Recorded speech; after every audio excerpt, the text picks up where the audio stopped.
सोमवार अवपातर रूप नेब लघुचाप ओडिशा उपरे पड़िबो एही प्रभाव। जानिबा संपूर्ण खबर ता पूर्व वीडियो को लाइक एवं चैनल को सब्सक्राइब करनथिले एबे ही सब्सक्राइब करी पाखरे आसुथिबा घंटी चिन्ह को दबाई दियंतु।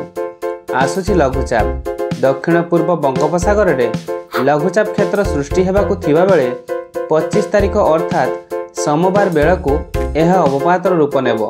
तेबे अवपातर रूप नेबा परे एहा पश्चिम दिग आड़क मुहाइबो।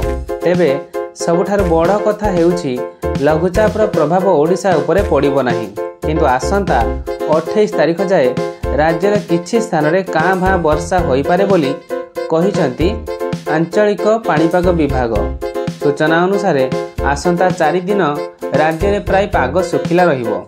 27 तारिख बेलकु केन्द्रापड़ा, भद्रक, जगतसिंहपुर एवं पुरीर किछि स्थान रे स्वल्परु मध्यम धरणर वर्षा होई पारे।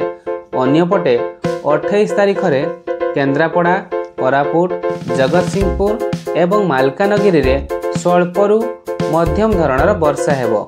राज्य रे वर्तमान अनेक स्थान रे तापमात्रा 15 डिग्री तलकु रहिथिबा बेले वर्षा हेला परे तापमात्रा आहुरी खसिबा नै आकलन करा जाउछि। आसंता 4 दिन पर्यंत तापमात्रा अपरिवर्तित रहिबो। दिन किंबा रातिर तापमात्रा रे कौनसी भी विशेष परिवर्तन हेबो नाही। तेबे शीत पई पाणीपाग विभाग पक्षरु कौनसी सूचना दिया जाय नाही।